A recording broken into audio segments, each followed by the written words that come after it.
fair enough. Okay, pour, open, turn it to the right. You don't need to take the lid all the way off. No, just need to, just unscrew it. That's so funny. Okay, look at you then. That's it, I've got it. That's it. So then it lifts up, does it, or?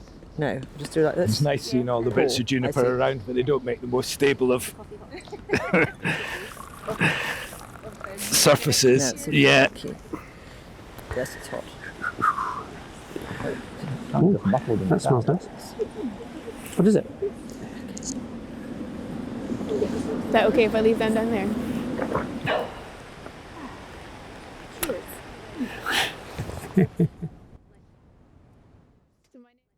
So my name's Claire Whiteman. I'm a forester. I work for silviculture.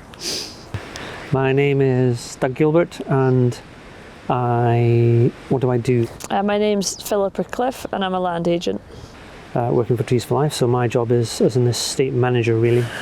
My name's Joanna McPherson, and we're at Atterdale, which belongs to my family. So I moved up here full-time 7 years ago, and at the moment I'm trying to help run the place. My name is Ewan Bowditch, and I'm a forestry researcher. My main work is with schools and taking them out to show them nature.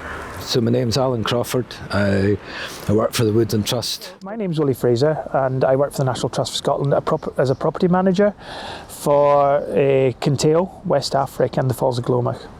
I'm also the chairman of a local deer management group which covers the Glen Affric area, the Glen Affric Kintail corridor.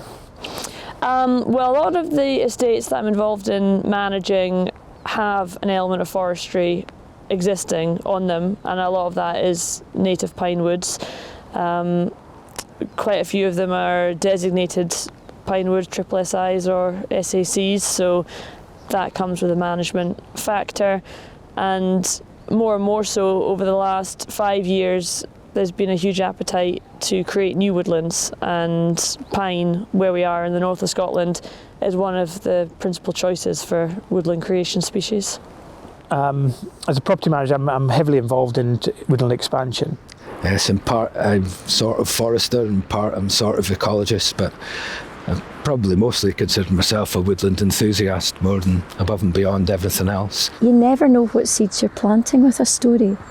I'm doing a number of research projects. Look after a number of different estates and work for a number of large farms, basically advising them on how to manage their existing woodlands, how to make new woodlands, and anything else that they ask us about. I'm working with a local school in town just now, and I've done so much outdoor work for them, but it feels like it's just a wee scratch. My role's a bit different because I'm not a forester, so I'm not giving them the technical expertise as to how they plant the woods. So it's understanding how these pine woods fit into that kind of wider landscape, or that ecosystem, and where the pine woods are, where they should be, where they should begin, and where they should stop, or they should transition into another ecosystem. So we've got a 20-year forestry plan, so we'll be planting broadleaf trees. And we're hoping, actually, as part of the research that was being done about Caledonian pine forests, that I think the idea is that the pine trees will join up, that they'll have more chance of surviving if they can join up. So if you plan carefully, there is more potential. A lot of our work is actually nowadays working with communities, the crofting communities, to encourage them maybe to look at doing crofter forestry schemes, so expanding woodlands. And I try and understand that with a range of different people, because they're the ones making all the different decisions, they're the ones managing it, they're the ones spending time in it. I also, at the moment, am the carbon person. What is a pine wood? Oh, that's a very good, gee whiz. Yeah, it's a bit of an existential question, that. Well, to me, a pine wood is a forest that's predominantly made up of Scots pine trees. Because you immediately think, well, it's a wood with pine trees.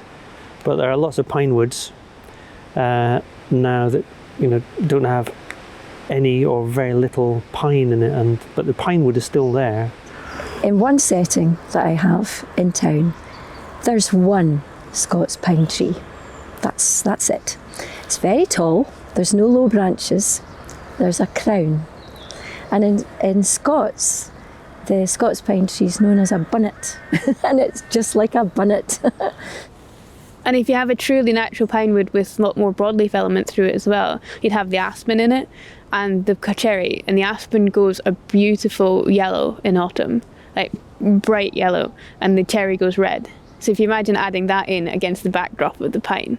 I love a blaeberry wood, and a Scots pine wood to me is a blaeberry wood, often. We're amongst a pine wood.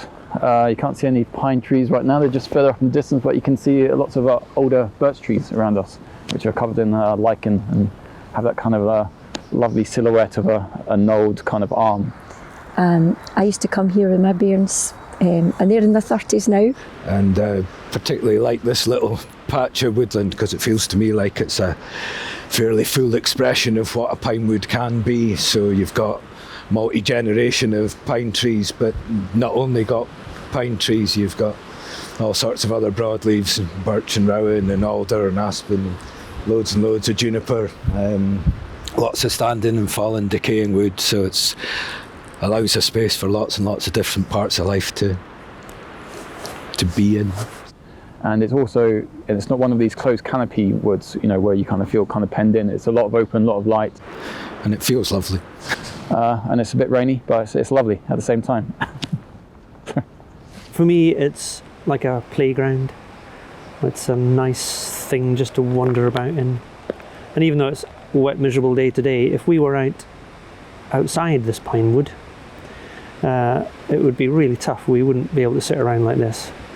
So it's a sheltering place.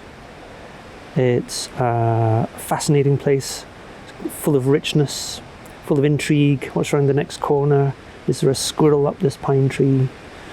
Stuff like that. So it's a place of adventure, as well as a thing on a map in an inventory. For me, it's about the diversity of landscape we have in Scotland. So you've got the pine woods, and then they sort of filter out, and you've got these expansive open moorlands, and then you've got, as you hit the west coast, you've got more birch woodlands. So walking the dogs, riding the horses, and that's what I've primarily always seen them as. But then as I've done this job and I've got a lot more knowledge about what else they offer, then I think now I look at them slightly differently and see all the environmental benefits, habitat benefits, and more recently the concept of carbon capture has been a really growing interest in the whole industry. It's a special place. It's almost like a mythical wood for a lot of people. It creates I know visiting myself, it has a certain atmosphere, like you're going back into time, and the modern world kind of slips away. And so that kind of intrigues me, that our ancestors have had connections with trees and an understanding of trees, and not just of trees as a one thing, but of the specifics of each tree and the characteristics of each tree. So try and put some of that stuff across in sort of public engagement stuff. One of the most amazing walks in Scotland is walking through Glen Affric, through these pine woods. And with these magnificent hills, Carnay, Mamsow in the background, and Loch Affric, it's just, there's nowhere like it in the world. These kids often will never travel outside a city. They don't have the transport. They never have the benefit of coming even to this wood, let alone out at the Cairngorms. That's a treat that most of them will never experience. So nice that I've now been working on some estates for like 6 or 7 years, and I know I can trace them. I can, you start to get that real connection to where all the different woodlands are, how the different people live. I know all the farmers. I know, and you start to get like a much more in-depth knowledge of that place rather than just a place that you walk through. Before, I would just have seen it as something beautiful in the landscape, whereas now I can see that for the future we need to work a bit harder if we're going to keep them going, given deer, etc. But the more you do get to know a woodland, even a particular woodland, the more you fall in love with it. It's like people, probably. But beyond that, I suppose there's a lot of other things as well. Foresters for sure, because of their potential timber. More and more government, because they see them as a timber resource, but also as suckers of carbon from the atmosphere. Pine woods in Scotland naturally survive in upland and acid in quite tough conditions. So you can grow a productive crop in an area that doesn't suit many other species of tree or any other activities often. So yeah, you can get an income from a fairly inhospitable landscape. Landowners and people who work in and around forests like this appreciate how wonderful they are, and they're concerned about their futures as well. So my experience is generally within the Glen Affric area and through into West Affric, and the first thing you think about is is tourism. Of course, there's venison as well that comes from it. So there's a whole lot of non-timber products and timber products that can come from a woodland like this. One of the real advantages of woodland is that nearly everyone in the population links green trees with a positive message. Well, for me, the greatest potential in Pinewoods is you've got the opportunity there to create a woodland habitat that is both economic and environmentally friendly and really lovely for people to walk through.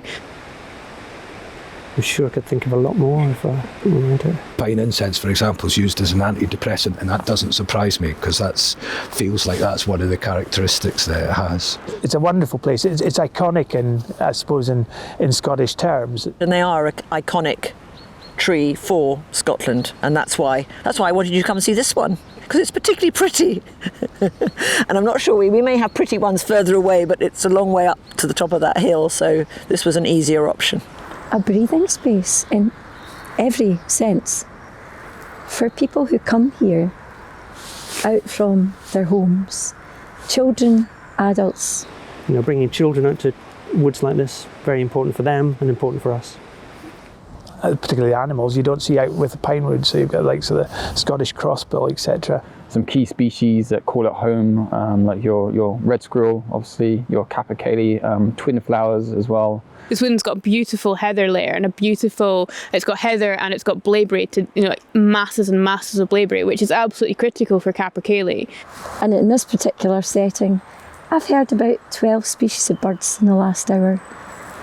Insects, even spiders, although I don't get on well with spiders.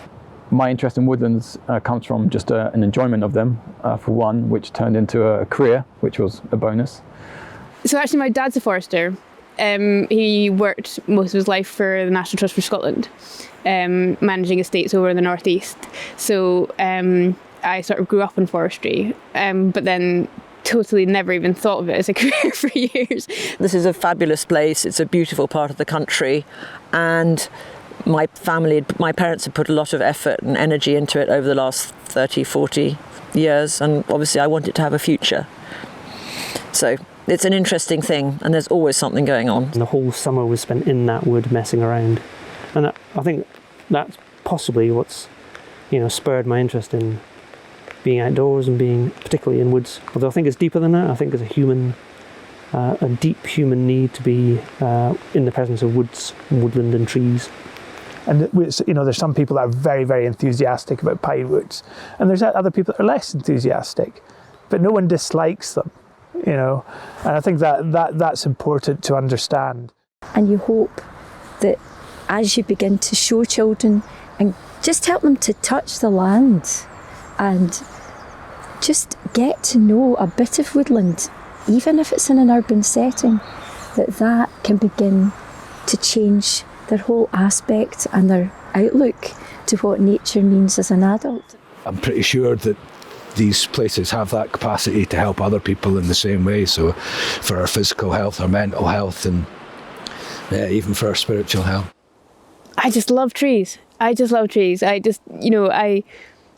love the way that they work. I love the way that they grow old and die as individuals. I love the way they contribute so much to a landscape and a structure and to everything else that everything else that depends on them. I just can't imagine a landscape without them. Well, I feel quite strongly that pinewoods can sit alongside a diverse land use. I don't think that you have to just have pinewoods or you have to just have a sporting estate. Like a lot of the people I work for have both, and it works really well together. And a more holistic view to land management, it can only be a good thing. So, for those that are investing in Scots pine, good on you. I think, yeah, I'm getting a bit chilly now, so yeah. Sorry, thank you so much. No, that's all right. I'll probably talk about Pinewoods all day, but I can't really particularly think of anything. I was so enjoying getting my hands nice and warm on it that I probably forgot to drink it. There was a capercaillie that turned up a couple of years ago, but a hen capercaillie, which developed an attachment to the gardener because there were no male capercaillies around. Don't ask me what that says about the gardener. Oh, I hope you got that. That was good. That was a good one. I got that.